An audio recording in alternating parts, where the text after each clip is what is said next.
আসসালামু আলাইকুম, hello viewers. অনেকদিন পর আমার কবুতরগুলো ছেড়েছিলাম বারান্দায়। আর এদিকে দেখুন আমার কবুতরের ২ টা বাচ্চা ছিল। একটা বাচ্চা হলো উপরেরটা, যে বাচ্চাটা বড় সেটা হলো অন্য জোড়ার বাচ্চা। আর একটা ছোটো বাচ্চা সেটা হলো এই জোড়াটার বাচ্চা। তো এই জোড়াটায় বাচ্চা রেখে ডিম পেড়ে দিয়েছে। আমি হঠাৎ গিয়ে দেখি যে একটা ডিম পেড়ে দিয়েছে, আর উপরে একটা বাচ্চা ছিল, সে বাচ্চাটা আমি একসাথে রেখে দিয়েছি। তো দেখুন কতক্ষণ পরে ওরা ডিম পেড়ে দিয়েছিল। তারপরে আমি এই বাচ্চাগুলো আলাদা করে রেখে দেবো, আর ডিমটা আলাদা আরেক জোড়া উপরে ডিম পাড়ছে ওইখানে রেখে দেবো, নাহলে ডিমটা ভেঙে ফেলবে এই বাচ্চাগুলো। আর বাচ্চাগুলো নিজে নিজে একটা বাচ্চা খেতে শিখেছে, আরেকটা বাচ্চা শিখে নেয়, কারণ একটা বাচ্চা কিন্তু ছোট, আরেকটা বাচ্চা কিন্তু বড়, অন্য জোড়ার বাচ্চা।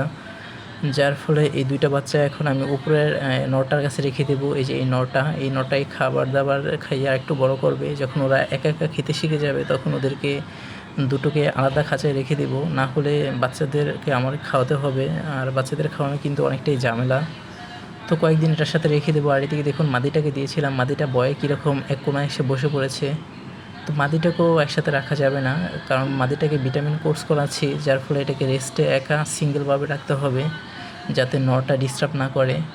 আর আজকে আমি মাদিটাকে একটা ক্যাপসুল খাইয়ে দিয়েছিলাম, ভিটামিন ই ক্যাপসুল রাবারের সহকারে। তো জানি না যে হজম হবে কি না। যদি হজম না হয় তাহলে মাদিটা হয়তো অসুস্থ হয়ে যেতে পারে, বা খাবার হজম না হলে মারা যেতে পারে। তো কী হয় পরবর্তী ভিডিওতে জানতে পারবেন। আর এদিকে দেখুন মাদিটা কীরকম ঠোকর দেয়, প্রচুর পরিমাণে ঠোকর দেয় এটা। মাদিটাকে যখন আমি খাঁচার মধ্যে রেখে আবার নিয়ে আসবো, তখন আমার হাত ঠুকুর দিয়ে একদম রক্ত বের করে দিয়েছিল।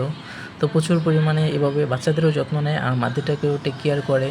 জোড়া হিসেবে ভালো আছে, যদি ভালো একটা মাদি দিতে পারতাম তাহলে হয়তো ভালো মানের বাচ্চা পেতে পারতাম। তো যাই হোক, এই যে দেখুন ডিমটা, তো ডিমটা আমি আলাদা করে রেখে দেবো, আর বাচ্চা দুইটাকে একসাথে রেখে তারপর মাদিটার কাছে দিয়ে দেবো।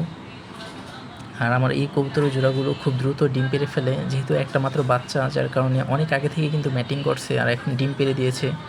তো আজকে হলো দ্বিতীয় ডিমটা পেড়েছে, আর প্রথম ডিমটা যেদিন পেড়েছিল সেদিন আমি ভিডিও করে রেখে দিয়েছিলাম।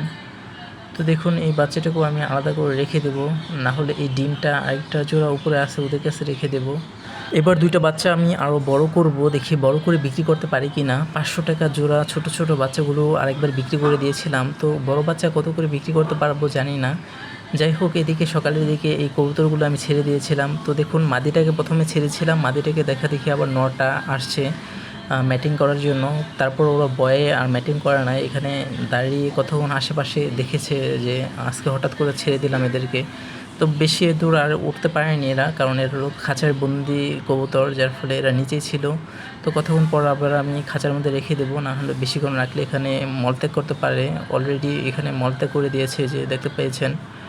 তো কতক্ষণ কবুতরগুলো এরকম রেখে দিয়েছিলাম। এই জোড়াটা আগে থেকে আমি দিয়ে দিয়েছিলাম, এখন জোড়াটা ভেঙে দেব, যেহেতু এই মাদিটা ডিম পাড়ে ছোট ছোট, আর নরটা প্রচুর পরিমাণে ঠুকরাঠুকরি করে, মারামারি করে এবং ডিম ফেটে যায়, যার কারণে জোড়াটা আলাদা করে দেব।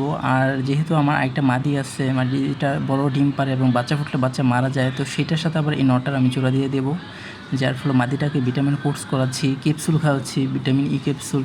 তো দেখি কী হয়, পরবর্তী আপডেটে সবাই জানতে পারবেন। তো যাই হোক, আজকের মতো এই পর্যন্তই। সবাই ভালো থাকবেন। ভিডিওটা ভালো লাগলে একটা লাইক দিতে পারেন, তাহলে অনেক খুশি হব। আল্লাহ হাফেজ।